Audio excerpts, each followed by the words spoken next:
Jake from New Jersey. It's the SNL Nerds, the show where two comics from New Jersey nerd out about Saturday Night Live.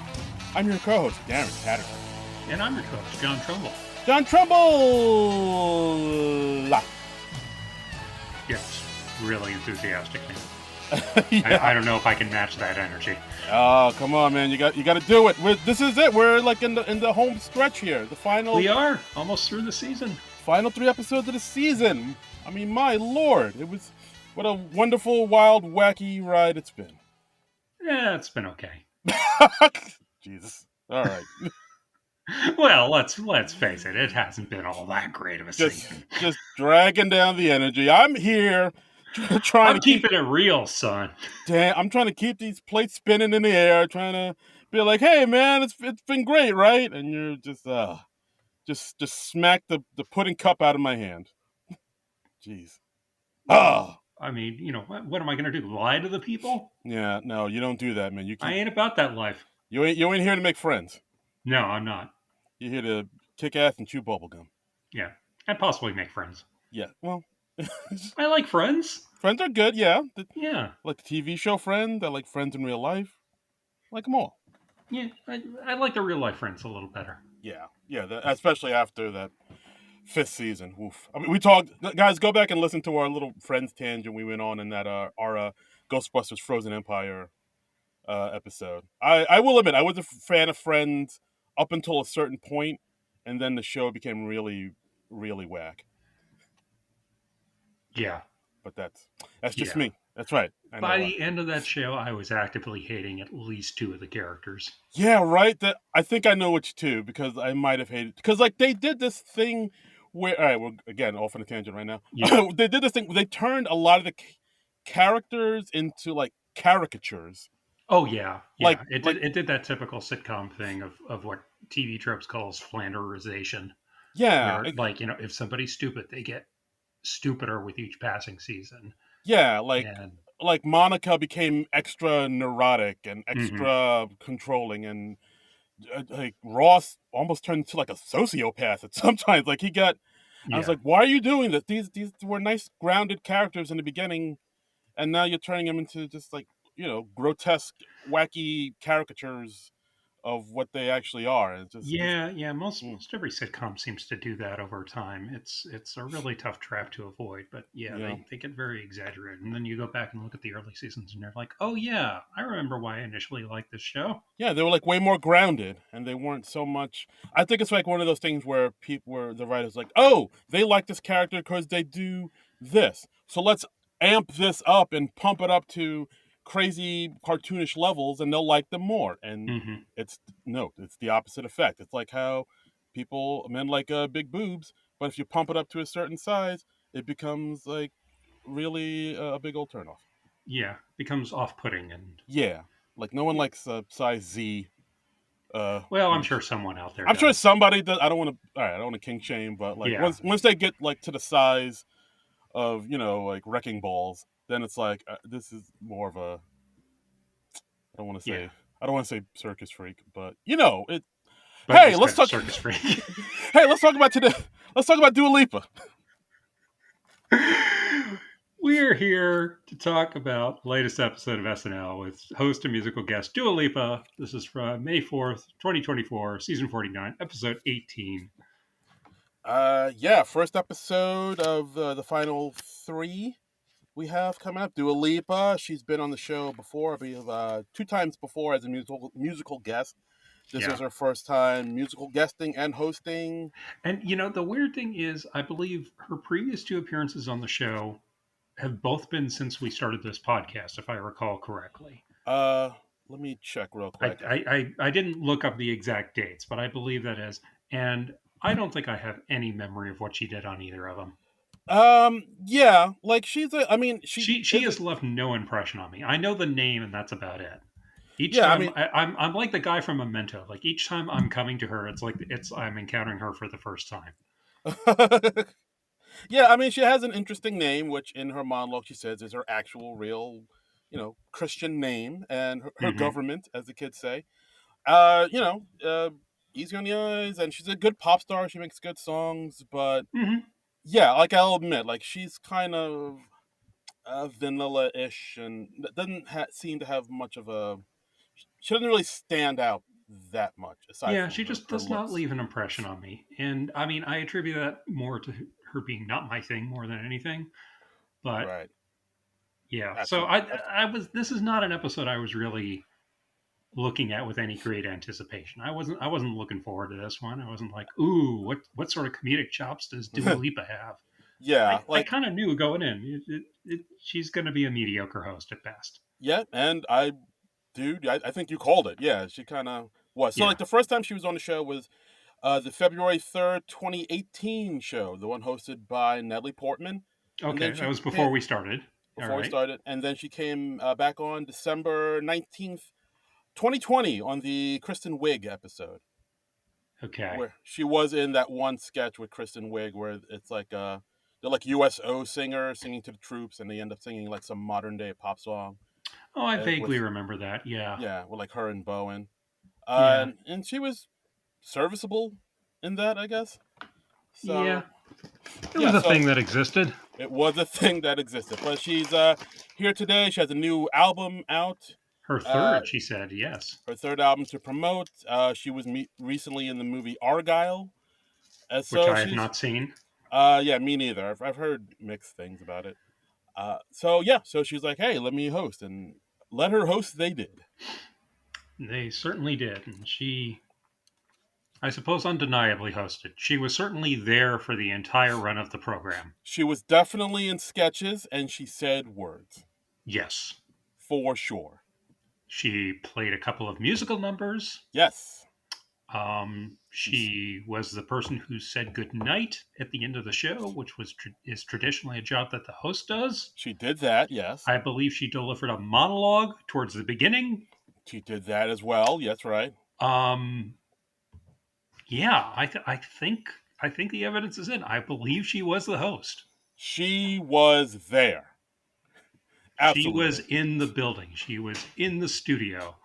She When they was called her to the stage, she came and then she did various things. she was for sure in front of those cameras. Yes, saying Absolutely. words. Yes. So let's dive into it with glowing praise like that up top. Let's dive into the episode. Cold Okay, open. let me just say first of all, Oh boy. Yeah. Oh yeah. All right. As soon as I saw this cold open, and I was like, yeah, this is not going to be John's cup of tea. yeah, okay, we got Community Affairs cold open. We got the fake talk show called Community Affairs with Ryan Abernathy and Michael Longfellow as the host. Ryan Uh, Abernathy. yes, and basically it's sort of like a daytime talk show, a community talk show on New York One, and they're talking about the protests that have been happening in colleges, specifically the one at on Columbia campus, which if you haven't been in the news, it's been a huge deal. These huge protests about what's going on in Gaza and Palestine have been pretty much shut down Columbia University, and like there was like that one scene where like some of the students actually like boarded themselves into one of the buildings, then they had to call the cops. Mm-hmm. The whole squat team, squat squad force team, and they broke into the They called in a team to just squat there. yes, Yes. just squat thrusts all over the place. And yeah, so like the cops had to come in, bust into the building, and like force them out. Arrests were made. It was quite the scene, and it's something that's also happening at a lot of other college campuses around the country. It's happening in California, Michigan, I believe Illinois colleges is happening too. Like I think Rutgers too in Jersey, if I'm not mistaken. But like Hmm. a lot of students in colleges everywhere are like doing these protests and camping out on college campuses, protesting what's happening in In Gaza. Gaza, Yeah. and it's a big old clusterfuck. Yes. Yeah. So the show dives into this with not much of anything, really. Yeah, that's my big takeaway from this too. So basically, we have Michael Longfellow as the host of this talk show, talking to parents of Columbia students. So we have Mikey Day, Heidi Gardner, and Keenan, and they're Yeah. talking about how yeah, I'm really afraid for my kids because something like this could really affect them for the rest of their lives. By the same time, I want them to, protest and fight for what they believe in. Right. Just basically like that. Basically, like Mikey and Heidi Very are. middle of the road, sort of. Yeah, Yeah. very much so. And then Keenan says, like, he supports all the students and their kids' right to protest. And I think Michael Longfellow says, well, it's good that you support your student or your daughter Hmm. protesting this. And And of he's like, course, "Oh no, no! I only support other people's kids protesting. My daughter is going to be going to class." yeah, exactly. And I think this is kind of one of the main things wrong with the sketch because it's basically everybody's playing it straight except Keenan. So it's like all on him to make this sketch go. And it seemed like at first they were trying to say, like, yeah, all the other parents, students, all the other students, they're gonna be okay because their parents will bail them out if they protest and get in trouble. But of course, Keenan being a black man and her kid being a black student, she can't really mess around with protests like that. Like they don't have the money to. That was the take I read. I don't usually read other reviews of SNL episodes before we start recording, but and this week I did read our friend Dennis Perkins's piece over at Paste Hmm. about it, and Yeah, he was saying that it was like they were divided along racial lines, and I was like, huh, okay, I wasn't getting any sort of racial component from it at all. yeah. Like, Um, I mean, that's the thing I took away from it. But I understand mhm. how you didn't get because they weren't. They were kind of pussyfooting and dancing around it. Like I Yeah, was trying to say, all right, what do you? I was trying to say, like, all right, what is the show trying to say about the protests? Are they saying anything about the protests? I I'm don't like, think they were, and I think that was the big problem with it. I yeah, mean, I feel like it was really weak, and I wrote in my notes. I was like, what even was this? Like, yeah, why even hit on the topic if you're not going to say anything about it? I mean, like they could have even. There was a story this week where some of the students who like barricaded themselves in, they had like sent out this whole list of requests of like of demands of things they wanted, and they had like certain food requests like no bagels and things like that, and you could have made a funny sketch out of that, out of their demands or their entitlement or whatever. yeah, um yeah, but absolutely. this was just a nothing burger, man. Yeah, like I mean, to jump ahead a little bit, this is kind of like the teeny tiny statement pin of sketches where Hmm. it's it's trying to say something, but at the same time, it doesn't want to I don't think offend. it was. Or yeah, it's like a Yeah, thing where like they want to address it, but they also don't want to offend people, yeah, so they end up saying not really much of anything, and it's yeah, like, because it's such a hot button topic, and I yeah, get that, but then I don't know. I'd rather they didn't even try to address it at all yeah, than do something like this. yeah, and I mean, Keenan was trying to pull stuff out of it. Like, I mean, the fact that he keeps saying his daughter's name, Alexa Vanessa Roberts, over, like, Uh huh. like, oh, Alexa Vanessa Roberts is gonna have her behind in class, and Alexa Vanessa is like, Yeah. all right, that's something. Yeah, and he detailed all the jobs that he's doing to put her through school and pay the $68,000 yearly tuition. Right. That I did get a kick out of because he knows, like, yeah, he knows that he supports his daughters to protest his daughter's right to protest. But free this, free that. It's not free Columbia, and like Yeah. he talks about how he does everything. He Ubers, he cuts grass, he life coaches, he bounty hunts whenever possible. I thought that was Yeah. funny, the I bounty mean, hunt that one. was cute. Also, I'm like, why was this even the cold open? Just because it was like something vaguely topical? I think so, yeah. But Yeah. again, it's like they want to do topical humor, but they're afraid to get their hands really dirty and get really into Hmm. it. Or I mean, or even just find an angle where it doesn't you don't really get into it, but you are saying something. Yeah. This I don't know, just this sketch just kind of feels like empty calories to me. Yeah. It was It's like just it's like it's just so on the fence. yeah, it's like iceberg lettuce. It's like doesn't it doesn't have any flavor. Yeah. It was. It was there. I was gonna say it's like the penne alla vodka of comedy sketches, but Mm. I don't. I think even that is giving it too much praise. I thought the penne alla vodka was the penne alla vodka of sketches. Um, Yeah, I mean, I was just like, why are we even doing this? Yeah, like if you don't have, if you don't have a clear vision of what you're trying to say, Yeah, then there was no point of view to it. There was no. yeah, Yeah, just make a statement, stand by it. Have some balls, guys. Right? Have yeah, some balls. yeah. Or even, look, you could even acknowledge the complexity of the situation within a comedy sketch. Yeah, Have a SWAT team outside the door of the office they've barricaded themselves into. They have a list of absurd demands, and like somebody's delivering the food with all their specific requests, and we get really silly with the requests, and then like the the people outside the door get sidetracked into a debate about the situation and acknowledging all the complexities of it. That could be a funny sketch, you know? yeah. I just felt there was a better way to do the sketch than Yeah, the way there's we so many got. better ways to do this. So yeah, so far no good. I don't know why they have this problem where like the cold open is always just kind of the worst sketch of the season or the worst sketch of the show. Like I don't know. No, no, I think you got it right the first time. Like I don't know why why they have so much problems with their cold opens.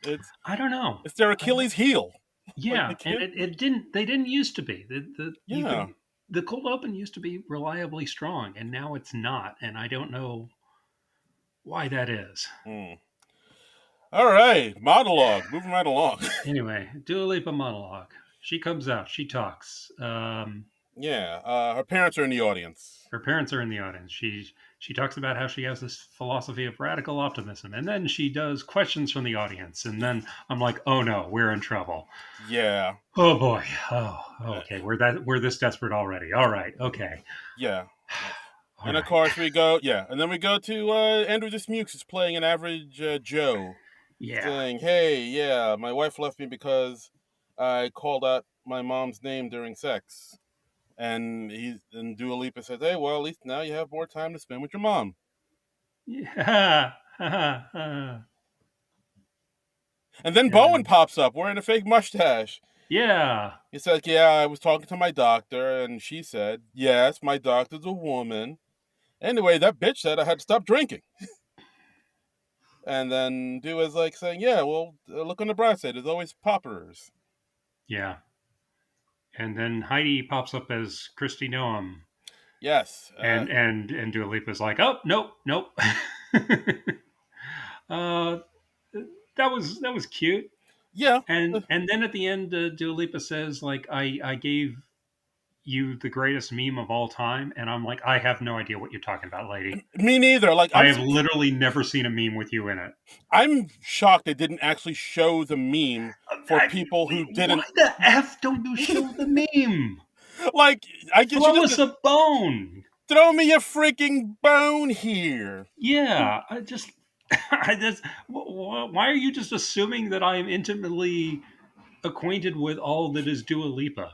Yes. I mean, maybe half the people watching this are. Maybe I've been missing out, and I haven't been seeing that meme on the right social media channels or something. Yeah. I don't know. Yeah. No. I mean, I'm online pretty regularly, quite a bit. Some would say Yeah, too much.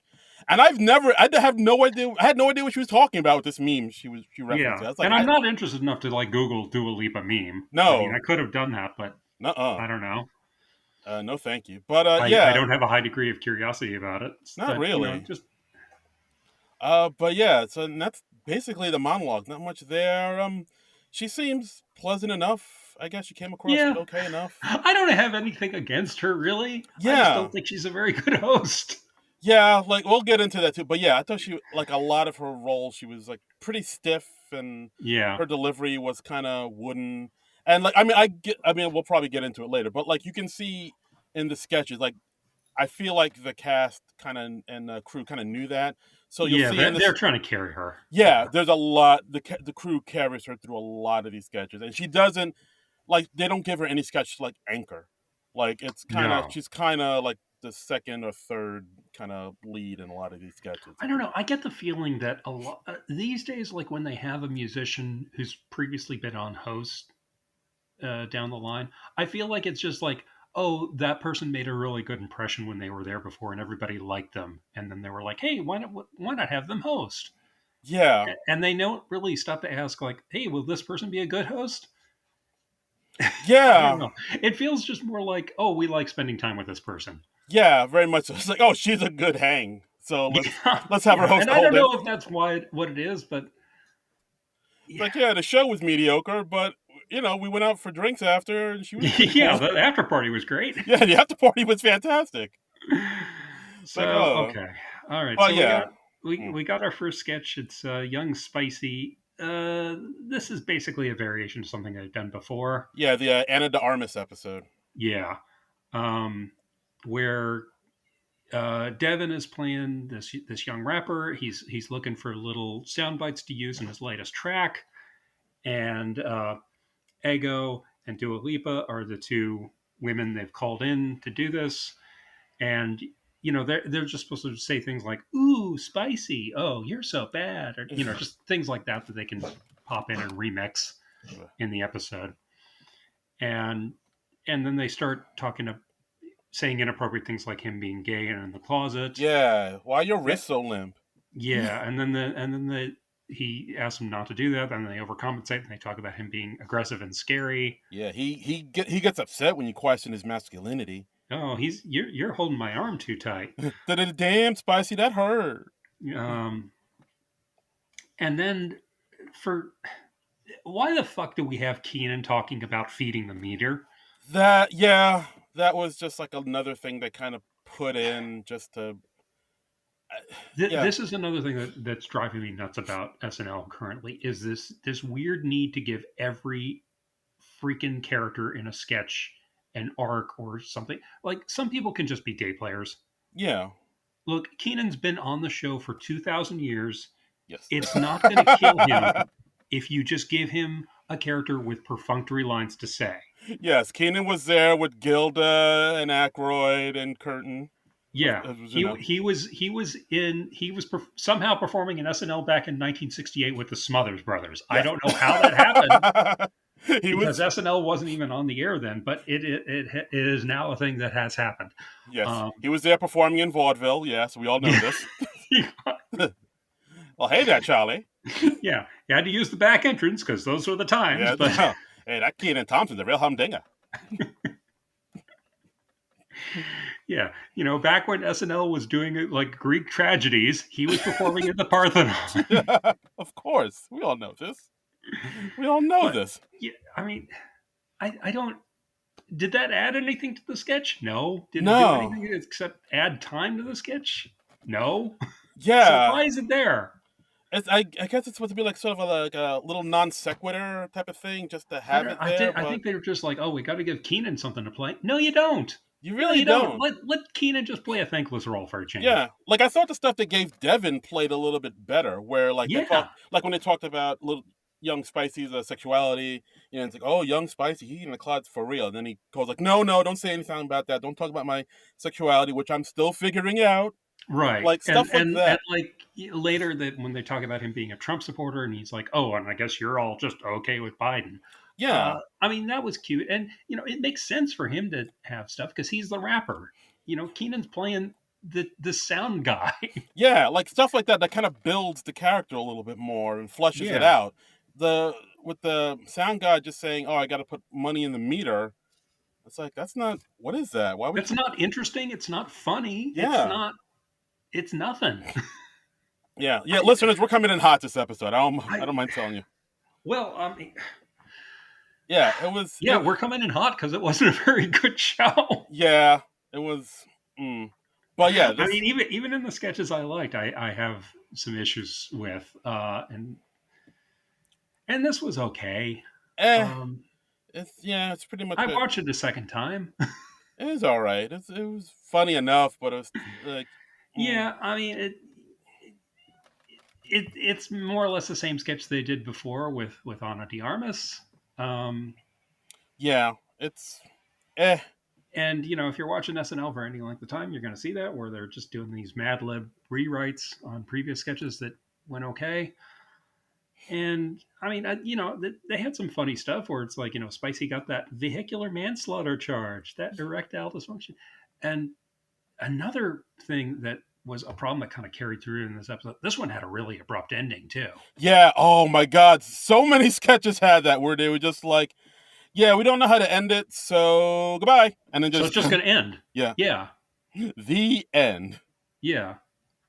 Oh, Are we going to try and make the final punchline the funniest of the sketch? No, not really. no. We're just going to have something that sort of nominally qualifies as a joke, and Just cut the black. and then go to commercial. Yay, we got out of that one. So Yeah. yeah, so I was mixed at best on this one. Yeah, same thing. This was the penne alla vodka of sketches. Yeah, there were a lot of those. Oh boy, a lot of penne alla vodka. This whole episode was the one huge tray of penne alla vodka. Yeah. No meat. Okay, so next we have our first pre-tape of the night. The anomalous man. Yes. That's a hard word to say. I don't say that word very often. Anomalous man. Which, yeah. Anomalous man, because he's an anomaly. Oh. So we're doing like a little Elephant Man parody. It's a London 1897.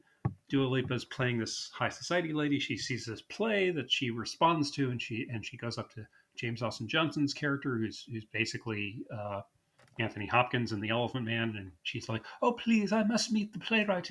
He spoke to my soul." And he's like, "Okay, well, yes, but I must warn you, no matter how much his appearance startles you, you must not react."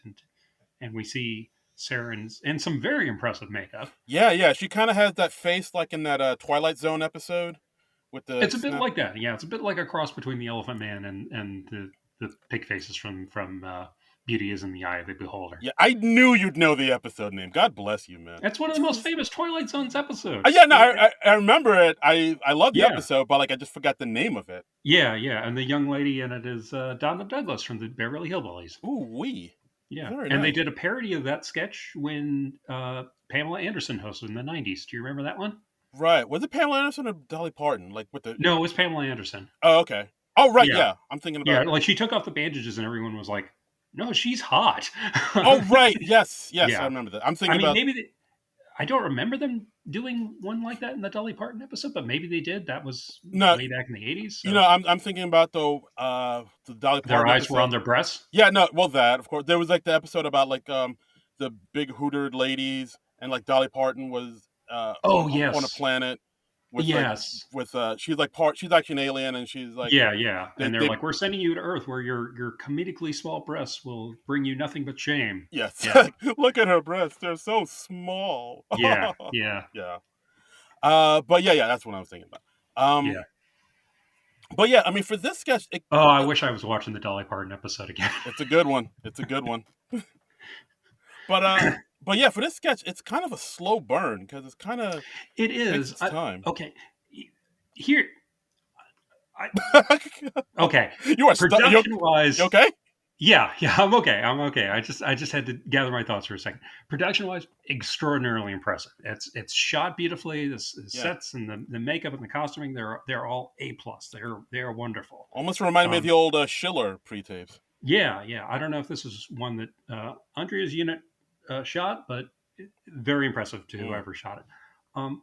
There was a thing kind of early-ish on that like sort of threw me out of the sketch. Okay, so Dua Lipa's character, she and the Elephant Man guy, they form a bond, and they're coming together, and it starts getting romantic, and they're eating dinner together at a long table, and Sarah's Elephant Man guy is like, "Oh, my appearance must seem hideous to you." And then Dua Lipa's character says, "No, it's okay." And I was like, wait a minute, who the fuck says it's okay in 1897 London? I thought the exact same thing. I can't even lie. That threw me so out of the sketch. I was like, wait, it's okay? What? Why?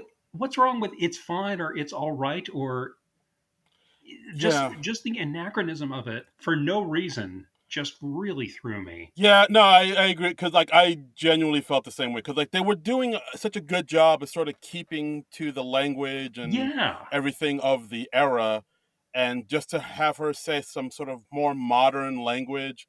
It Yeah, threw me out of the sketch for like a good minute because I was like, "It's okay, it's okay." Why the fuck did hmm, she say it's okay? yeah, Especially, and it's even more baffling because like later we get to the turn of the sketch where they're in bed together and the anomalous man is texting other women. Because we hear the familiar bloop of a text message. right. So I'm like, okay, so the turn of the sketch also turns on an anachronism. Why would you leave the "it's okay" in the sketch? Yeah, that was. They should have kept it just as completely accurate as Yeah, to the because era as possible, just so when that big turn at the end happens, it's a lot more. it's a surprise. Yeah, it's Yeah, more of a surprise. I mean, it was still a surprise, but yeah, that just really weirds me out. yeah. No, I'm with you. I'm with you. I thought And that. it's such a small thing, and I don't see why they didn't fix that. Yeah, like I mean, it may seem like we're nitpicking here, but it's actually like if you go back and like kind of just replace that word, you Hmm. can actually kind of be like, oh no, it actually is a better sketch if they Yeah, just kind of if she really. said it's fine or it's all right or oh it's quite all right or Yes. something like something that like someone in London of 1897 in the nobody in the Victorian era said it's okay. I guarantee you. Yeah. Nah, it's cool, fam. Yeah, I mean, like, yeah. Why don't we go all the way with this if we're going to be that off? Yeah, it was. Yeah. I wish they really tightened that up. Yeah, Um, and the other big handicap of this one was again another abrupt ending. yeah, because like I it's yeah, because it's like you said. So like the two of them, I did like this one joke where the mhm. two of them get closer and to the point where they want to move in together. Yeah. And we have Sarah Sherman as the anomalous man saying, "I just need to pack up my meager belongings," and she Mhm. literally just like brushes a pile of dust into her hand and Yeah, I puts it in figured the you'd like box. that one since you did it. You had a callback to it on the Twitter page. That's right, at SNL Nerd Show. Check it out. Yes. But yeah, I thought that was pretty fun. And so, and like you said, so the two of them are together. They're in bed, and of course, the anomalous man is DMing other women Yeah. on the side. Yeah, and she looks at the phone, and it's like, and he's obviously sexting with someone because it's Yes, like shots of a woman in her underwear, and she's yes, like, I'm gonna sit on your face until it looks normal. yes. I'm trying to see what that snout do. Yeah. Um, which I think that's a funny offbeat twist. I like that. I didn't see it coming. Yeah, Um, same. and then she like kicks him out of bed, and he and several other iPhones fall out of his bedclothes, his nightshirt. That's what those are called, Yes, right? yeah, Yeah. yeah, Um, and then she's like, "Oh, get out!" And then and then he packs up his dust again and starts to leave. And then he's like hitting on the Chloe Fineman. chambermaid or Yeah, whatever. And again, I thought that was just too weak of a gag to end on. yeah. Because I did think the twist was pretty strong. It's kind Yeah, of like saying like, hey, yeah, like as soon as a guy because like at the beginning you see this guy is like he thinks that he's a hideous freak of a monster, no woman will love him, and then the right. But moment he has a poetic soul. yes, and Yeah, then the moment a woman loves him and takes him in, then he's like, okay, let me see what else is out there. Which yeah. oh, He's a dog. yeah, a lot of guys do that. Well, and I love the absurdity of him texting on an iPhone in 1897. I thought that was great. Yeah, yeah, that was Um, fantastic.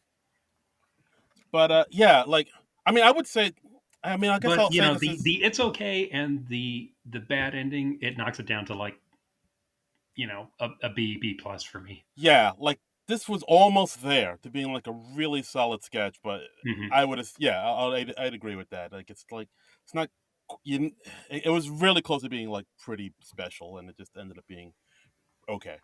Yeah, I'd still say this was probably my sketch of the night, though. Yeah, for sure. Sketch in the night. Yeah. All Uh, right. Next we have Good Morning Greenville. Good morning, Greenville. It's a South Carolina morning show. We got Heidi and Mikey as the two hosts. They both do good Southern accents, so that all checks out. Right, right, and it's And yeah, and it's like the two of them, doing a little banter back and forth. mhm, Try just just corny white guy, white people morning show hosts. yep, yep. And then they start talking about the Drake Kendrick Lamar feud, Yes. which uh, I I've only seen like some buzz about this online, and I followed a link this morning to see like, okay, let me get a little, see if I can get a little background so I can understand the basics of this at least, because I'm a white dude who doesn't listen to much rap, Mhm. so I don't know this. But even I heard, oh yeah, these two have beef, they're feuding, they're releasing diss tracks about each other, and that is about the extent of it that I have absorbed, because I Okay. started reading this piece, and it's like quoting lyrics from songs I've never listened to, and it didn't really it was just like, oh, and then this one said this about him, and then Drake responded with this, and then Kendrick said this, and I was like, I still don't understand why they're angry with each other. Yeah, it's. um I mean, I could get into it, but it's a whole thing. yeah, Uh, I mean, because like I looked at this article, and it's like going back, it's like going back to 2011, and I was like, do I really need to learn more than a decade of their history to understand this little bit? in the And begin then I was like, I don't need to know this badly. in the beginning, there was So Drake. if you want to explain it to me, feel free. You don't have to. Yeah, I mean, Um, the whole thing kind of started. I found a timeline that kind of did it, where yeah. basically back in March, Kendrick was on this track called "Like That," which I think was produced by like Metro Boomin and Future, and then he kind of does a little jab at Drake and J. Cole, Hmm. who are the two other rappers. Because like a lot of people consider Kendrick, Drake, and J. Cole to be like the big three of Okay. our era, and then he said something like, "It's not the big three; it's just Big Me." Uh, Oh, yeah, oh, damn, son. yeah, and Oh, so people were like, "Oh, that's a diss." gauntlet thrown. Yeah, and so then because of that, J. Cole came out almost like a month later, like Oh, so it's like a three-way feud. kinda, because like J. Cole came back with this track called 7 Minute Drill, and a lot of people admit it wasn't very good.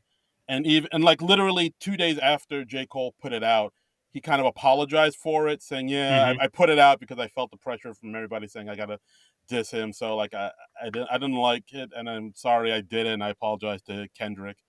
Which you're not really supposed to apologize for your diss track. It's like, Yeah, that's not a good rap feud when no, you're apologizing with the second no. diss. And then, Yeah. like, actually, like a couple days later, he actually took it off of streaming, so you can't really find it on the streaming anymore. Okay, this is shaping up to be a bad rap feud. Yeah, Even I know this. but then This is Drake comes back with this track called Push Ups, where he talks about how short Kendrick is and how he had some pretty strong bars and how whack of a rapper he is. And then he also came back with another diss track the same day called Tailor Made, and he uses the AI voices of Tupac and Snoop Dogg.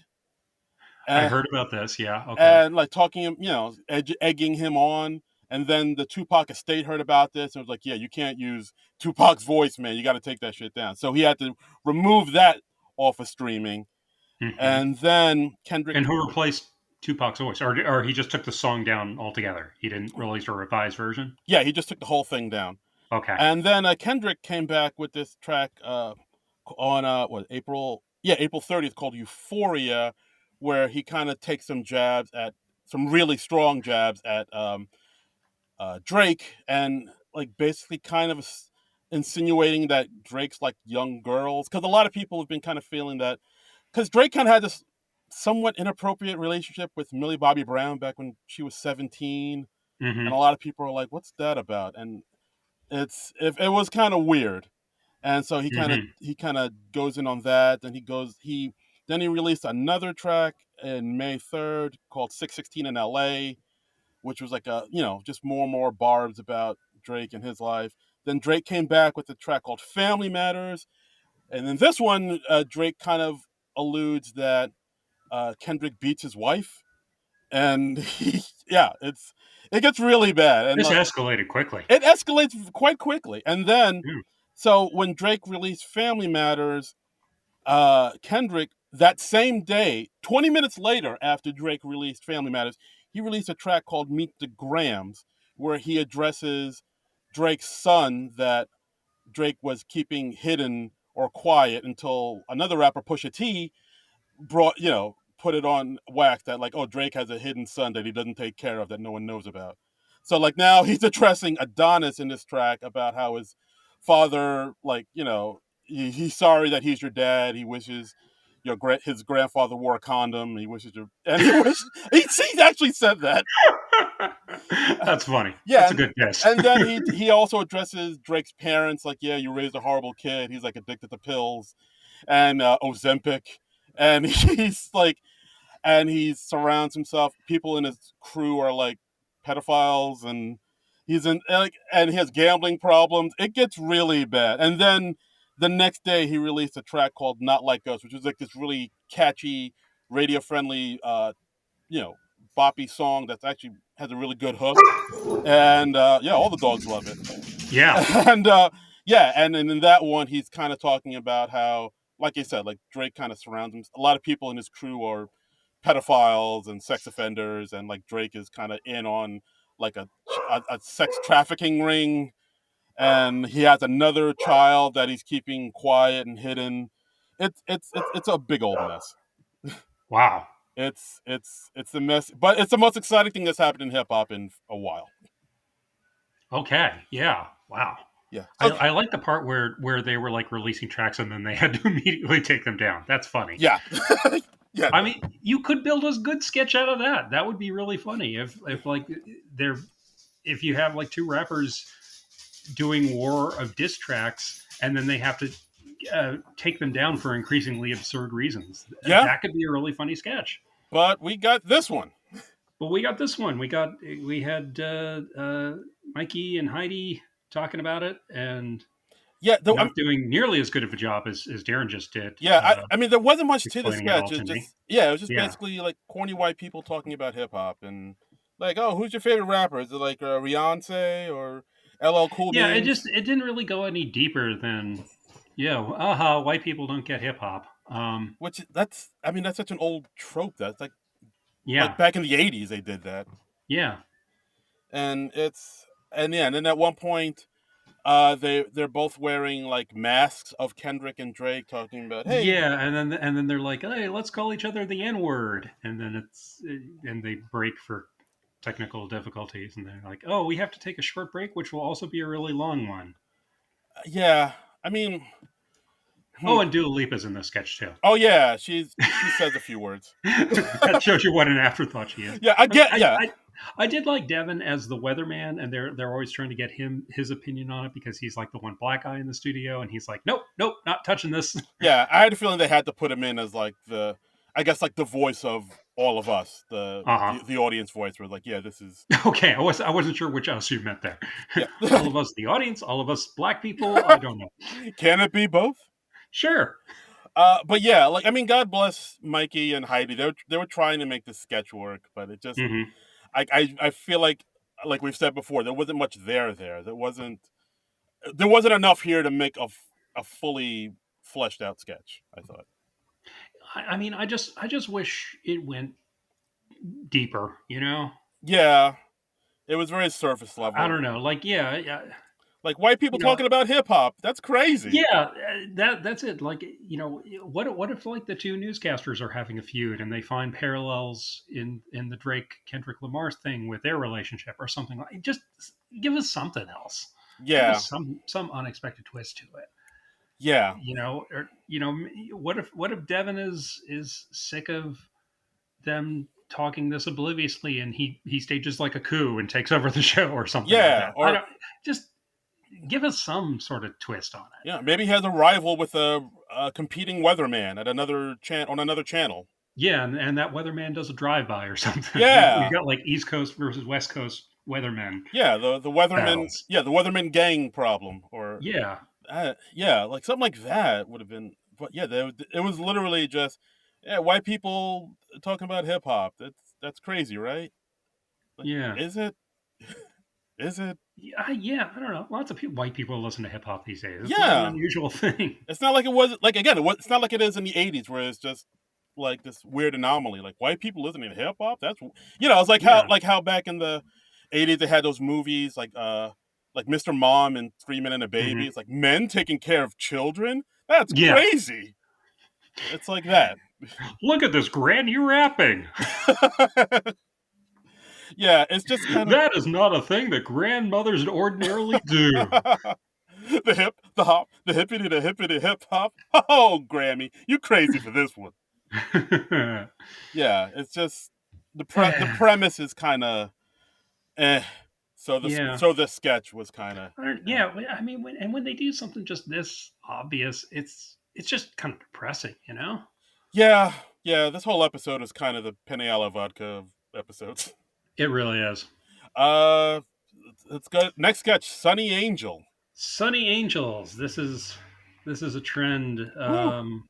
and we're also talking about the movie Challengers because that's sort of trendy right now. Yeah.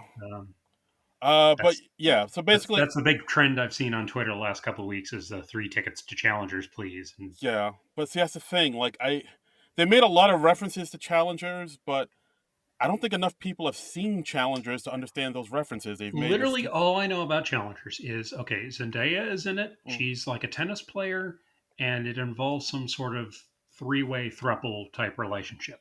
Yeah, like basically in the movie. So it's directed by the same guy that did Call Me by Your Name, and Hmm. like Zendaya, it's like you said, like she was a tennis star back in the day when she was a teenager, and these other two guys who were also big were coming up the tennis ranks, like really liked her and were vying for her Hmm. affection, and up to the point where they were kind of like a three way almost kind of happened, and then Hmm.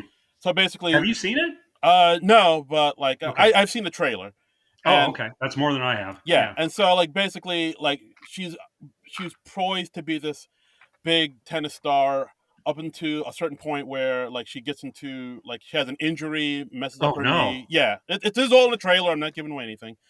She messes up her knee and it derails her career. And they flash forward to the present or modern day where she now marries one of the guys and that liked her and they have a kid together and they're a married couple and now she coaches him and like he's like the big star and the other guy was something but now he's kind of on the downslide, so it's like now she figures like, oh, if the two of them go against each other, like it'll be a way to sort of boost both of their profiles and like they have to sort of confront their past together type of thing.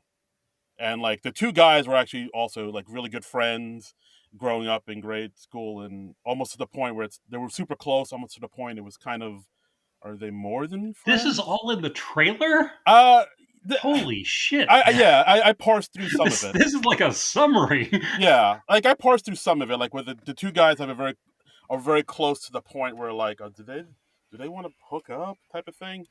So yeah, that's again, this is all stuff you wouldn't know from this And don't sketch, get me wrong, none of this sounds particularly interesting. I still don't understand why I should care, but right? But yeah, so then they go and they kind of try to fit all of that knowledge into this sketch, along with Sunny Angels, which is something else I had no idea it's a was. real thing. Actually, there was somebody who posted on Twitter that they said an SNLPA came into like one store and like bought like 600 Sunny Angels for this sketch. Wow. Are are they naked all the time, or are they just naked in this sketch? I don't understand that, and I didn't. I'm assuming they're naked all. I literally never heard of a Sunny Angel until this Okay, sketch. I'd I'm never gonna. heard of one, never seen one. Apparently, I I I was like, all right, I guess it's like a new thing, like Beanie Babies Okay, or whatever. just did a Google image search on Sunny Angels. They are apparently normally naked, and they have Okay. like little nub genitalia, and but they all have goofy hats. Okay. All right. Well, So that is this is just one of those weird, inexplicable trends that happens every once in a while. right. So basically in this sketch we have Dua and Marcelo, and Dua brought Marcelo Hmm. home back to her apartment. They're on a date. They're on a Yeah. date and she says, "Oh, you probably seen a lot of girls' apartments." And he says, "Not really. Most of the girls I meet have houses." And Not then quite a he joke, but more of a just a weird non sequitur. But okay. yeah, and then he turns around and say, "Oh my god, what is that?" And he's like, "Oh, that Yeah. you mean that bread? That's a lamp? No, that's it looks funny because it looks like it's a lamp, but it looks like bread." But when I they didn't pulled it realize out, she's. when they pulled out the camera, I didn't see the lamp she was talking about. Yeah, because it's very low on the table. But Uh, yeah, she's got but she's got like a shelf of like 500 of these Sunny Angel things, and he's like, "Oh, what's this about?" And then we have like a insert, a cutaway of Bowen and a suit that makes him look like one of the Sunny Angels, and he's like her little boyfriend. Right. And And and then it's like, and then she's like, "Oh, why don't you go talk to my Sunny Angel while I go get us some snacks?" right, And then it's like the two of them talking. Marcelo yeah, asking Bowen if they've hooked up. Like, yeah. And then at one point he says, "Is that the music from Challengers?" And then like a minute after that he says, "Oh, I haven't seen the movie." And I'm like, "Well, then, bitch, how didn't you recognize the music?" yes, exactly. That makes no. Then how do you know the I'm just like, did you just watch the trailer to times? What the hell's going on here? music? Like either you recognize the music or you haven't seen the movie. It can't be both. Yeah, Sketch. and it's a It can't be both comedy sketch.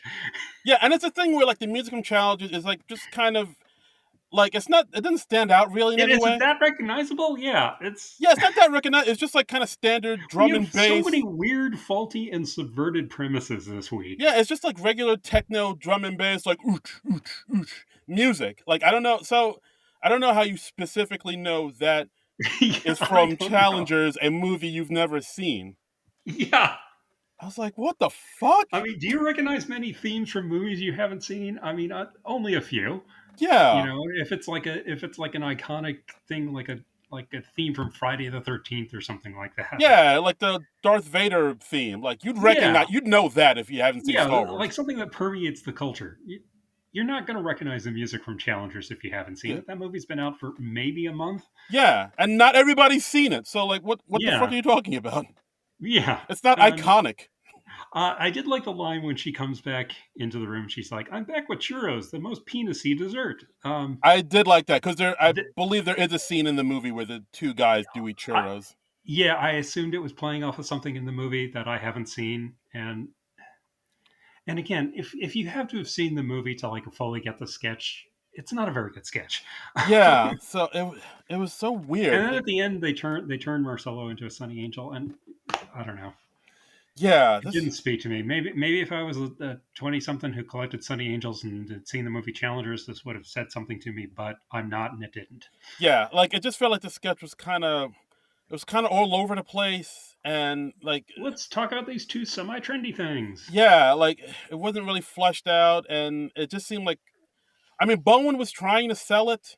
Yeah, I mean Dua was doing what she Dale was could. there. She was She there. She was was. there, but even Her lips moved and yeah, and words came out of her she mouth. talked and everything. But even Marcelo kind of seemed like he really wasn't into this sketch. Like he was trying, but it's like I don't. Hmm. You can even see he didn't really believe in this sketch.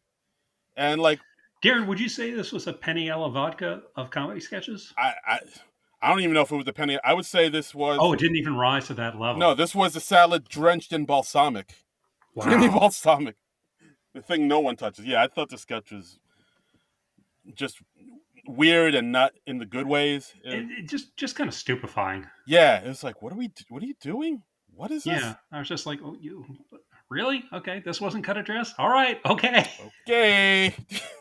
Was there anything that was cut address? Really? Okay, all right, all right. Okay. Uh, Next up, Peniella vodka. Penny Ella vodka, another pre-tape.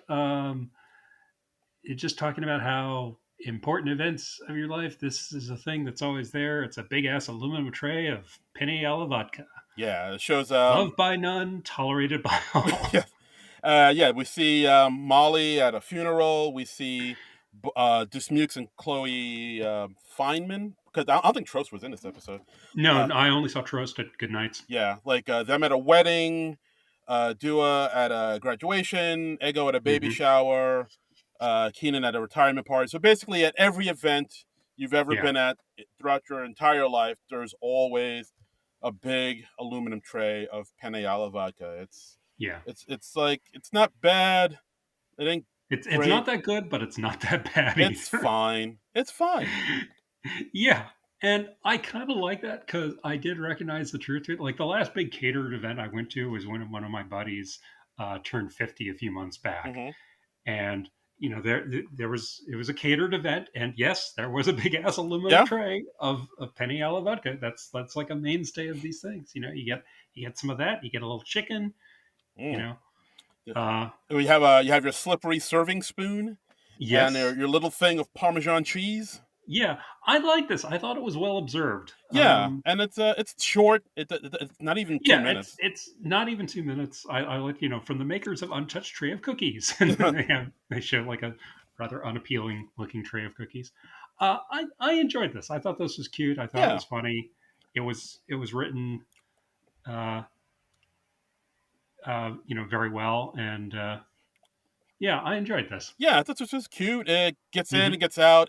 It knows that yeah, there's not much to say about this, so let's not drag this out. Just like Yeah, they, bang they bang. didn't drive it into the ground, Yeah, and yeah, yeah, and that's probably the best thing going for it. But it's good. I'd say it's better than a penny a la vodka of a sketch. I Ironically would enough, say so. Maybe a yeah, chicken parmesan of a sketch. could be a chicken parm. Ooh, very Yeah, nice. Okay, and I'm getting very hungry I'm now. I'm starving, dude. Yeah, I should have eaten before I did that. we should pause the recording and just go get something to Hello, DoorDash. eat. Yeah. But no, let's plow through. Let's do this. Okay. All Uh, right. so yeah, so Dua's performs now. We got two performances by her. Happy Yep. for You and Illusion. Illusion, Michael. Tricks are what a whore does for money. I liked the second number. I thought Illusion. I was like, this song's okay. This is a decent pop song. Yeah, The first one, my only reaction was like, oh, she's a good dancer. yeah. Yeah. We can see this is where her strengths really lie. Yeah, Singing, dancing, performing. This is yeah, this is where this is where she shines like a diamond.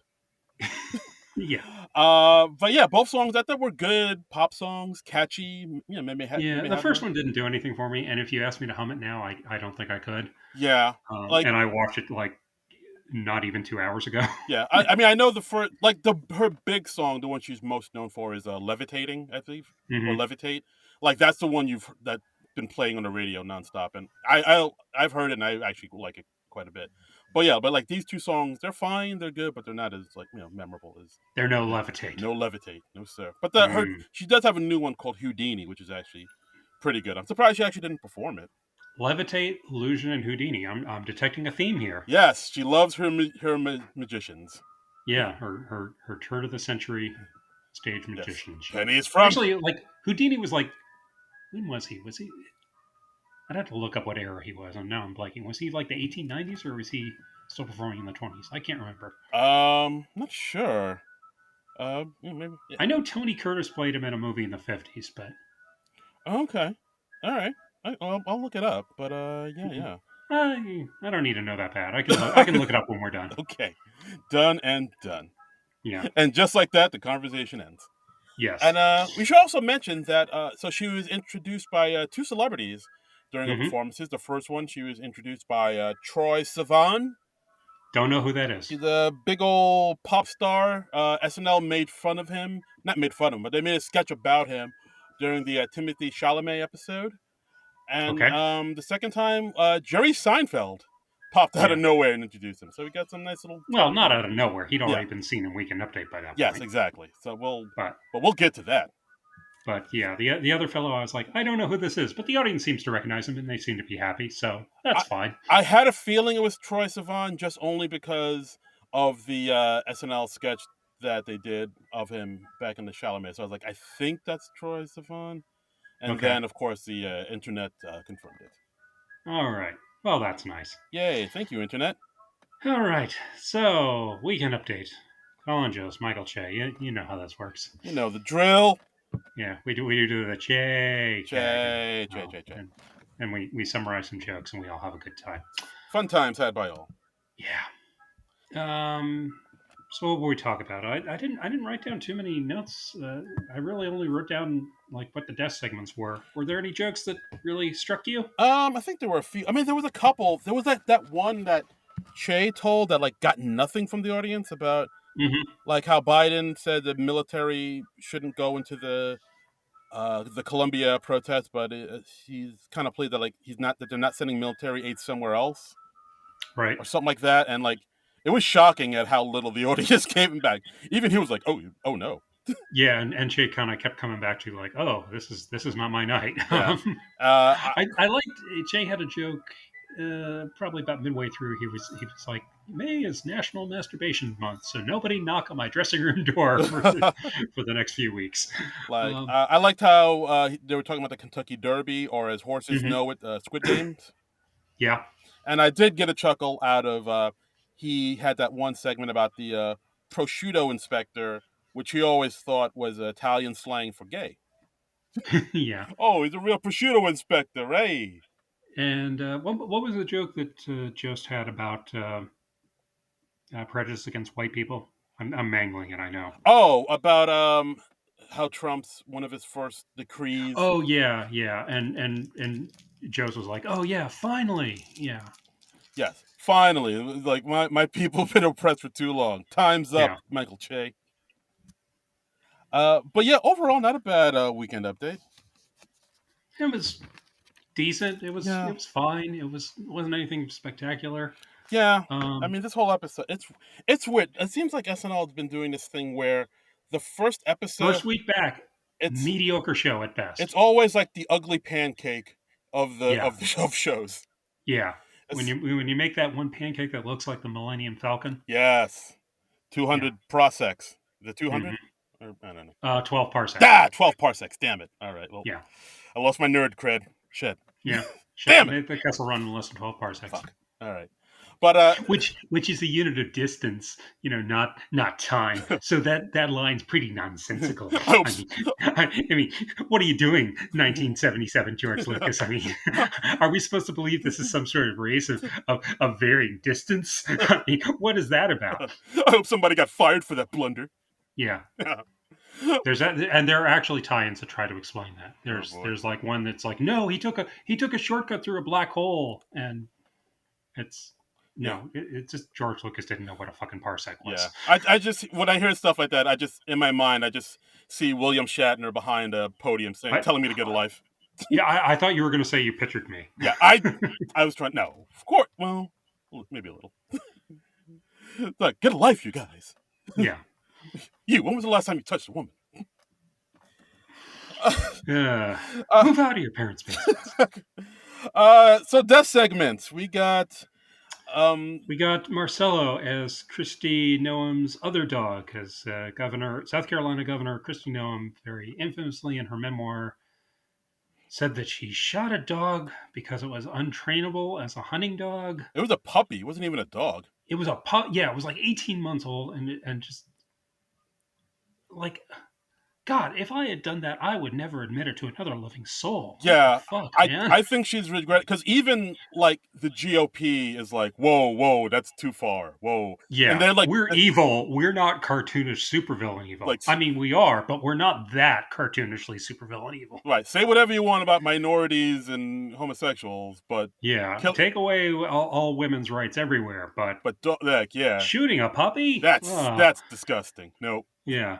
so like now everybody, Unless voters like it, and then we're into it. yeah, Um, yeah, so like now all of her, everybody in the GOP is just like, yeah, we don't know her, we don't know her. yeah, and she's even like the last thing I saw was she's now trying to throw her ghostwriter under the bus for it. Of course she is. It's Like, not oh yeah, like yeah, the ghostwriter just says, "Hey, let me just throw in a little story about me killing a puppy in here." yeah, but that doesn't even make sense because like she'd have to approve it before it went to print, right? And she's read the audiobook. Yeah, that's what I'm saying. So what the fuck?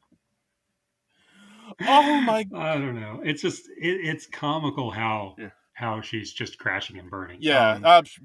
So cutely we have Marcello as her other dog, who's just sort of desperately trying to avoid her wrath. Right. We can see he's trying to defend her, but we Mhm. slowly see it's like under duress. Yeah, Where he's putting out little cries for help. He's got one of those little devices where the dogs hit the button, and it says like, "I want food. I want to go walkies. I want to do this and that." yeah, but his says she is going to kill me, Yeah, and it's a cute idea. it's a cute idea, and saying like, oh, she thought Trump would like it. Hmm. And it's like, all right, that's cute enough. Yeah, I thought this segment was it's okay enough. It didn't really Yeah. send me though. I mean, Marcelo did what he could with it. Hmm. Um, but again, not much really there. Yeah, nothing to write home about. Yeah, nothing really much there. Yeah, it's cute. Yeah. Next up, we have Chloe Fineman as JoJo Siwa, who's coming out in her new badass persona, which is basically Kiss.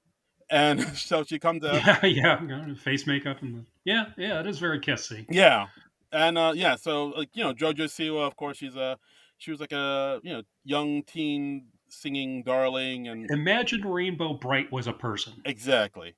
Yeah, And now she's older. She's come out as a queer, and like now she has this. yeah, I didn't realize that bit. Yeah, yeah. It was like a whole thing, and like a lot of Yeah, people were upset. Like, how do I explain this to my child now? With this, I don't know. It's your fucking kid. maybe you should have thought of that before you had a kid. How am I supposed to explain the world to my child? I don't know. Fucking figure it out, parent. Hey, Junior, gay people exist. Okay, I'm done. Yeah. How am I supposed to parent my child? Like, what? What the fuck are you talking? Oh, okay. I don't know. Why is that our responsibility? Yeah. Why you play? Yeah. Why are you putting on society to be your babysitter? What the fuck? Yeah, I don't have kids for a reason. I mean, that reason isn't that I don't want to explain the existence of gay people to anyone, but right. Exactly. So, I'd be fine with that. right. So, I don't think I'd want to do it on a regular basis, but doing it once in a while, that's fine. yeah. That's called an uncle, John. That's called being an uncle. Yeah. So yeah. So yeah. I'm pretty sure my nieces know that gay people exist. Yeah. I'm sure she's gotten. I mean, they're in college now, so That was a nice turn. I enjoyed that.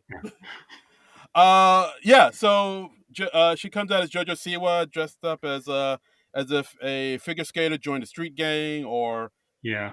if she was in Mad Max on Broadway, and just Yeah.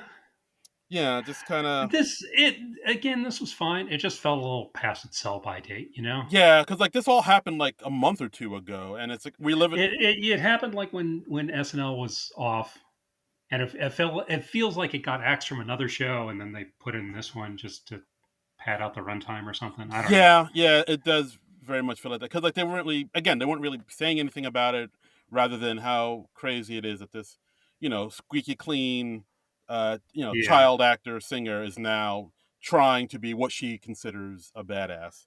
Like, Yeah, I mean, I liked that she's like, oh, I do cigarettes now, and she's like, and she doesn't even know how to smoke a cigarette, and Joe says like, I don't think you can smoke in here unless you're Dave Chappelle. that was funny. Cute line, Yeah. cute line. She's like, okay, I'll just put it in here under my. What did she say? Like where my boob is or something. Yeah, Like that. she puts it under her costume and her cleavage. Right.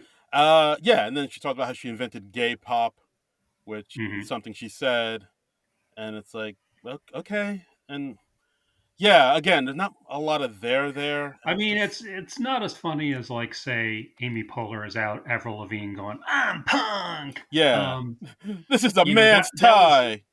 yeah, that was puncturing the pomposity a little better than this was. Yeah, they were doing this thing that SNL does where they just kind of repeat what the person actually said and what they actually did, and that's Yeah, the punchline, and and they don't quite push it quite far enough to yeah, really. because they think what they did should be the punchline, but we're at this point now where what should be the punchline isn't the punchline anymore. It's just the facts. Yeah, So you got to just push it a little bit what was farther. said. Yeah, it's Yeah, just what was said. So you got to push it yeah. further to get a punchline out. Oh, that seems like work. Yeah, I got to be out of here in an hour. So let's Yeah, can't do work. I mean it's 4:30 in the morning. Let's just write down what she said and call it a night. Yeah, done. And then we got to get to that after party. Do a Lipa, baby. Yeah, that's right. Levitating.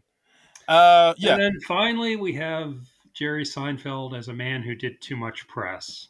Right. And Jerry Seinfeld comes out, and of course Jerry Seinfeld in the news this week. Yeah, because his movie Unfrosted is on Netflix. He's been doing a lot of press for that. He's been talking about how you can't do comedy anymore because woke and the far left and blah blah blah blah. Oh God, it's the most boring opinion imaginable. It really is. It's just one of those.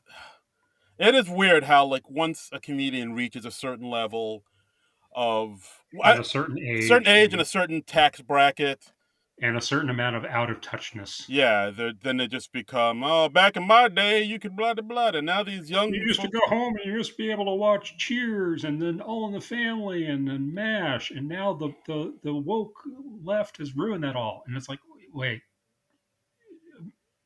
we we we can't do MASH and All in the Family anymore because of the woke left. What? Yeah, What are you even talking about? it is. Yeah, it's sad. And also, like, I forget who made this point, but it's like Jerry Seinfeld is the least edgy comedian He's the imaginable. cleanest of the clean. You made a movie about the invention of Pop Tarts for crying out Yeah, loud. this ain't. You ain't Sam Kinison. What the fuck? Yeah.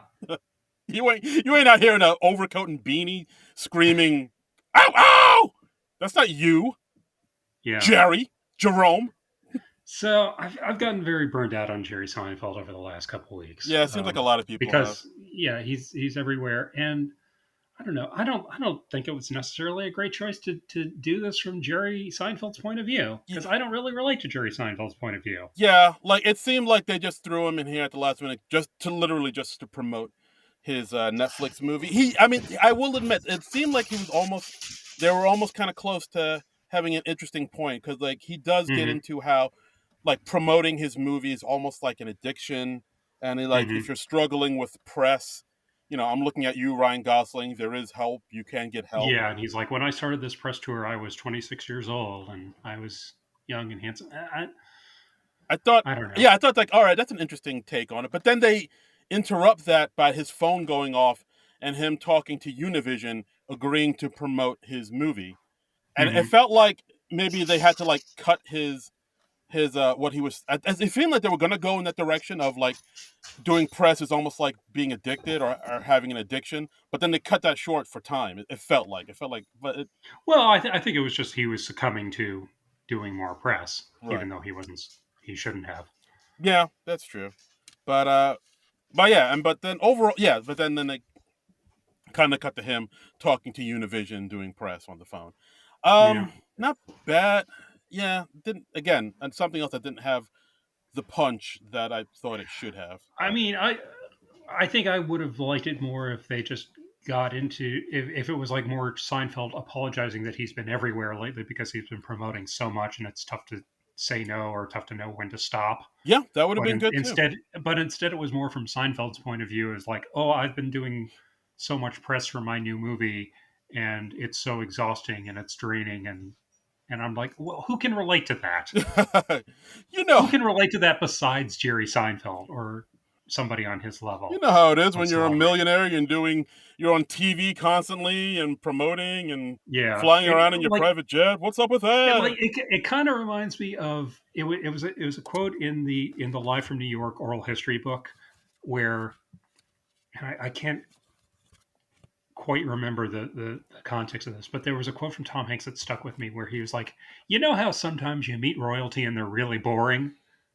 And I'm like, "No, Tom Hanks, I don't know that." That is an experience that only you, Tom Hanks, and other mega celebrities can relate to. I have never met royalty. I have never gotten to know royalty enough to say whether they're boring or not. I have no context for that observation, Tom Hanks. You know how your third summer home isn't totally clean when you get there?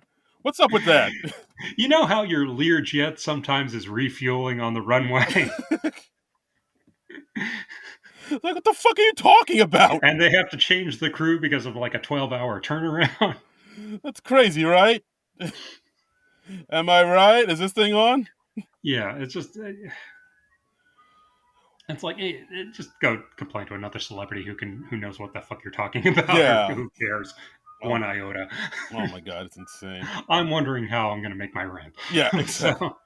So Yeah. Overall weekend update. Okay, passable, but nothing to really yeah, write home about. yeah, yeah. Yeah. So next up, OBGYN. I mean, this sketch can Okay. be summarized so quickly. It's Ego and Mikey as a couple. Ego is pregnant, and they're going to a new OBGYN because their old one, I guess, like is on He vacation. went on vacation. Yeah. Yeah. So Keenan is their new OBGYN. But here's the twist. Yeah. He used to be a barbecue pitmaster. What? So he, Wackiness ensues. yes. So he, I can't imagine all the wacky shenanigans these guys get up to. yeah. So when he comes in, his coat, his white coat, it has barbecue sauce on it. Can you imagine? And like when he puts the KY gel or the jelly on the Yeah, stomach for the ultrasound, right. he slathered it on like as you would put barbecue sauce on ribs, like a He's pit using master, like a brush and everything. It's killing me. like a pit master would do. You see. And then when he looks underneath the cloth on top of her, when he comes out, he's licking his fingers like he's just been eating barbecue. Yeah, and he has tongs like a pit master would use. You see. And Dua Lipa's in here too. And Dua Lipa's in there as a nurse who's like, "Yes, doctor." So, you know. Yeah. Yeah, and then Punky comes So, in, breaking immediately, mhm. and like she writes down a prescription for Ego, but she does it. She like writes it down on like that pull down roll of brown paper that they use to wrap up meats. Mhm. So instead of you're writing a prescription on the wrapping meat wrapping paper. Oh, I just got that. That You was so see that? subtle. It went over my head. Yeah, yeah. Wow, this and of course This was dire. it cuts with uh, Keenan on the cover of a newspaper saying, "Oh, OBGYN shut down," Yeah. because they Did you see the little subhead on there too? no, like, we don't know how to end the It, sketch. it was close to it. It was like, SNL gets blowback over bad sketch. And I was like, wow, that's really meta. Did it say that really? It literally said that at the Oh end. shit! So even while they wrote it, they knew the sketch was shit. Yeah. I got to go back Yeah. and see that. Oh, I don't think I've ever seen a sketch on SNL that outright admitted it was bad at the very end. But so I guess this is sort of ah, distinctive in that way. I I don't think that makes it worth doing, but yeah, this sketch it's such again it's an even the premise. I'm like, what? this this ain't is it. this is like the type of thing that you would put in your movie and you had an SNL stand-in show. This is like the type of sketch you'd put in to show how bad that sketch show Yeah, was in the world of your movie. this is a sketch that would be in like the 30 Rock show, the girly Yes, TGS. the girly, yeah, This would the be girly this would show. be a TGS sketch. Like, Liz Yes, Lemon, what if I'm an OBGYN, but I used to be a barbecue pit master? yeah, It would 100%. and they did it. They goddamn did it. They did it. It was not written well, not performed particularly well. It, but But it ate up time. And it ate up time. that's what really matters. It ate up 4.5 minutes of airtime. Which, by the way, no PDD sketch either this episode, right? They could have. We really could have used a "Please Don't Destroy" sketch, We man. really, I don't know what. Like, boys, come on, man. What happened, fellas? What's going on? Did they develop a drug problem? What's going on here? Are you boys on the smack? Are you on the junk? Do we need to stage an intervention? Oh dear. Oh, dear. You're all wacky on the junk. Is that what's happening? Are you on the cigarettes? On the jazz cigarettes, the devil's lettuce, ice boom pow. We got to send Matt Foley over there. Anyway, anything else to say about OBGYN? No, teeny tiny statement pin. Teeny tiny statements pin, our third pre-tape of the night.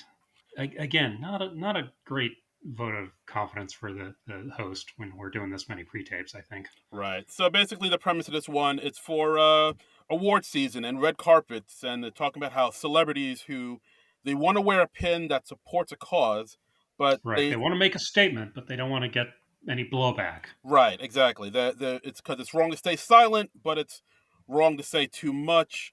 So Yeah. the solution is to wear this extremely small, teeny tiny pin that you can Yeah. only see if you like have a magnifying glass to it.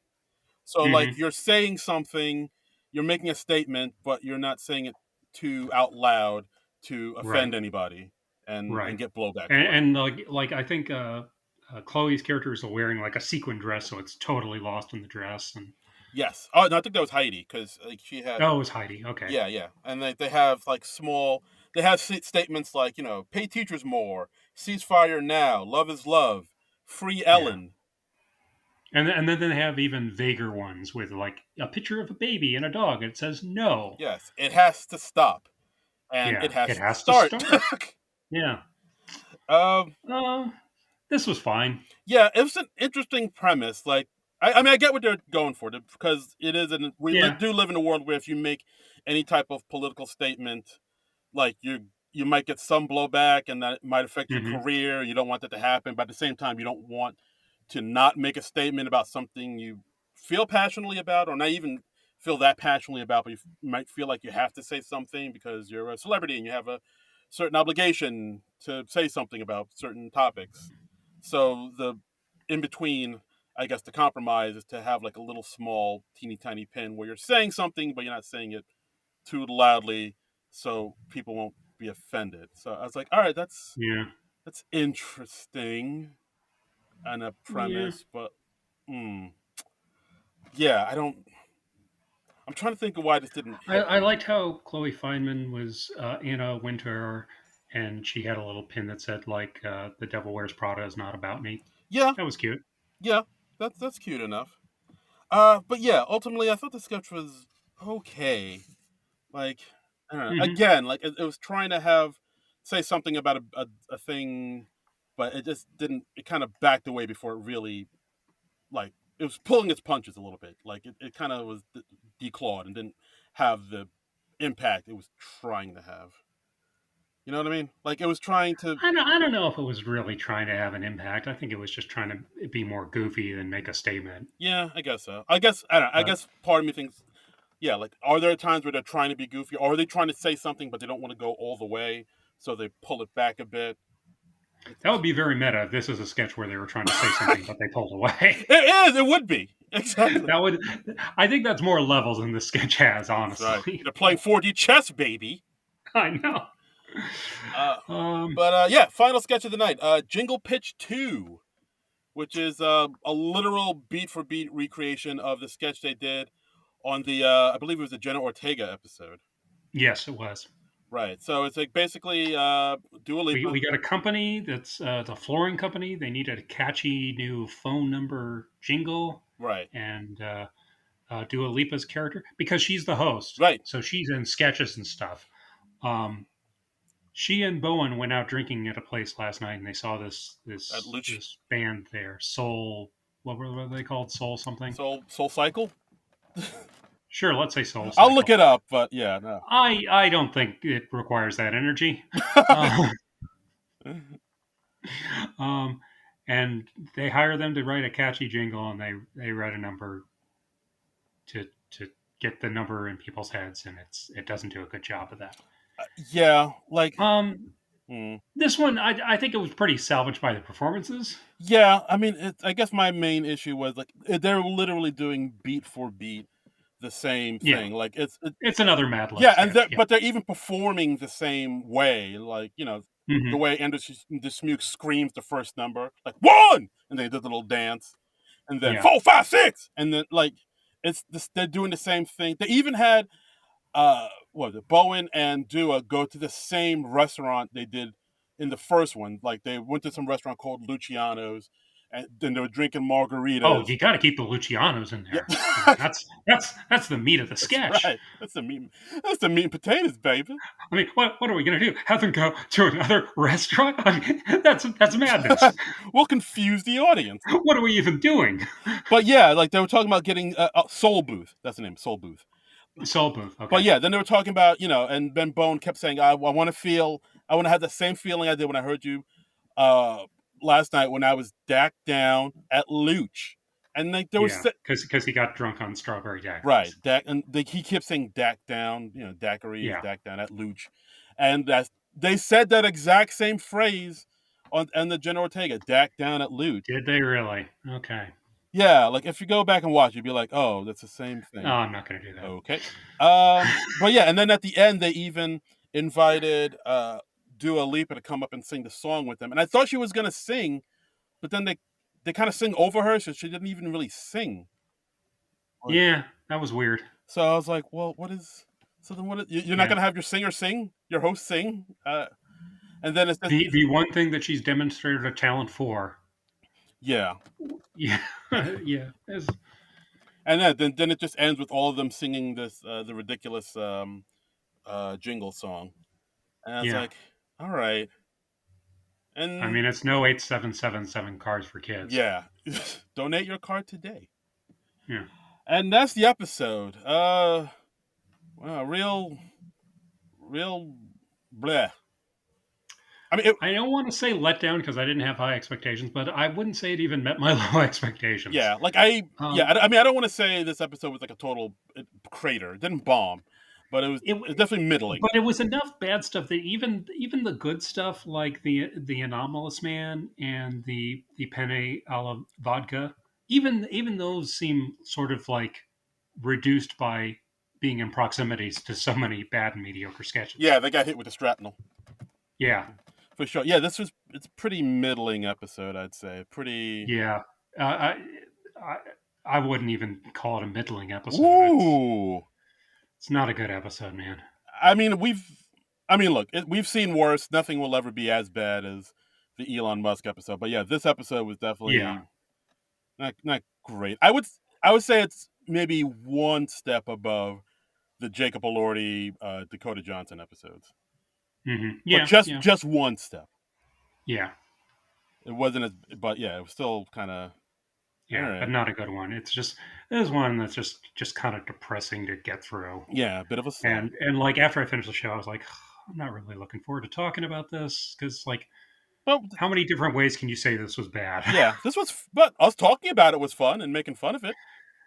Oh, Yeah, it's fun dunking on it a bit. yeah, always a blast. So, let's get to our followers on Twitter. What did you think, the people?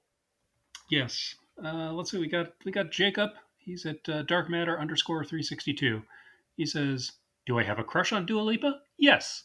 Was this episode a disappointment? Yes. Agreed. I mean, Cut to the chase, Jacob. respect. Uh, yeah. Yeah. Techie at Uncle Scrooge Duck saying not the worst episode, just not the same as say a Billie Eilish. The anomalous man gave a good chuckle. Yeah, Yeah. fine enough. I agree. Is he saying the Billie Eilish episode was good, or that it was bad? Uh, hmm.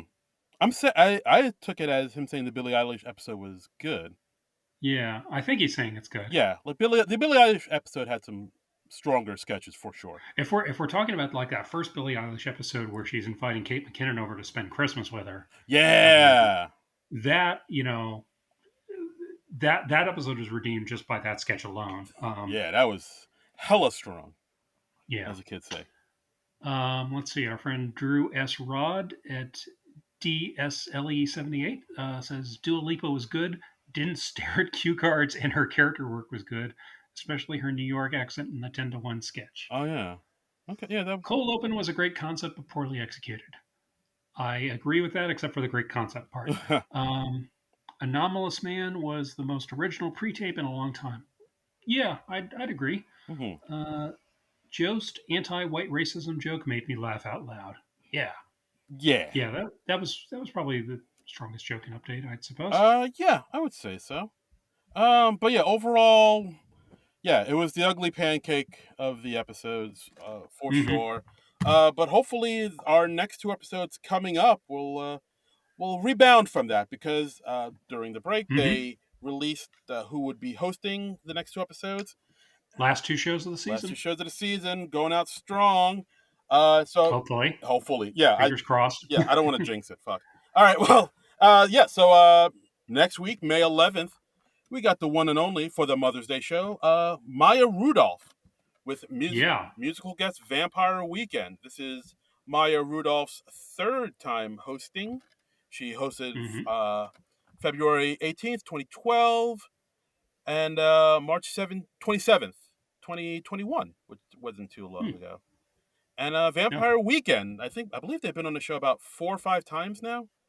And interesting lineup. I was really surprised Vampire Weekend announced as a musical guest, and I like them. I'm looking forward to seeing what they do. I haven't heard from them in a while. I Uh, don't know if that's because they haven't put out anything out in a while, or I just lost track of them. uh, But yeah. No, actually, they just put out a new album, like I would say a couple of weeks ago, called mhm. "Only God Was Above Us," and I've listened to it. And I like it quite a bit. It's actually a pretty strong album. Ooh, It's a very strong album. But yeah, okay. I would actually I'd recommend if people dig the vibes of Vampire Weekend, they check out this new album because it's tight. But yeah, this will be I like the Vampire Weekend. I'm looking forward to hearing their new stuff. yeah. So So this I is was like, their hey, cool, a musical guest I've heard of and that I'm into. Yay! yay. So this will be their fourth time on the show.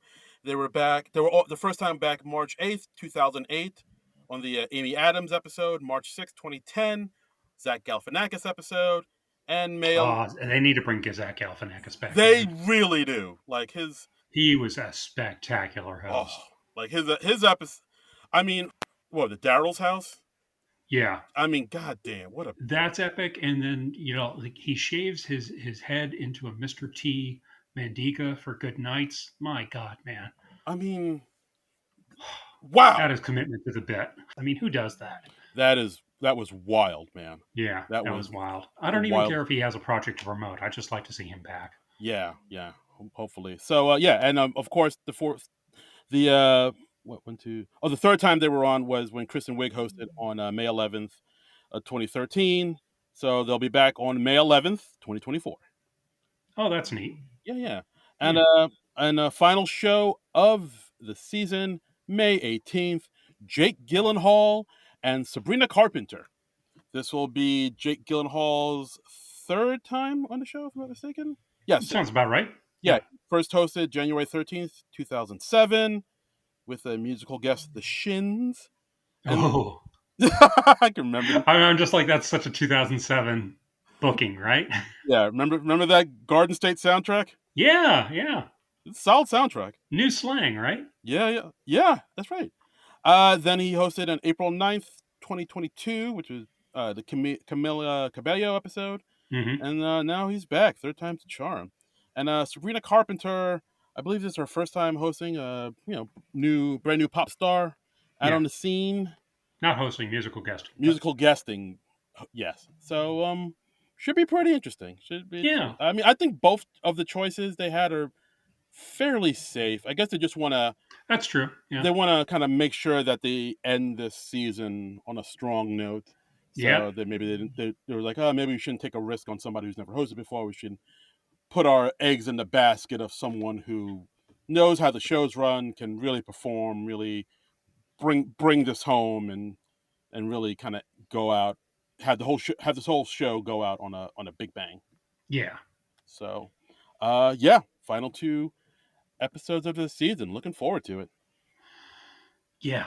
Yeah. Looking forward to both, particularly the Maya Rudolph Vampire Weekend episode. I have high hopes for that one. Yes, absolutely. Maya Rudolph, always beloved, there for the Mother's Day episode. I feel like they might maybe talk about Maya Rudolph's, famous mother, of course, the legendary R&B singer Minnie Riperton, who unfortunately passed away Mm-hmm. at a young age.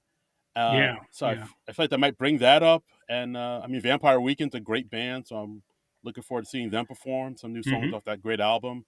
Yeah, I'm really looking forward to these next two episodes. Yeah. Uh-huh. Me too. And speaking of episodes, that's our episode, guys. Thanks again for listening, as always, to the podcast.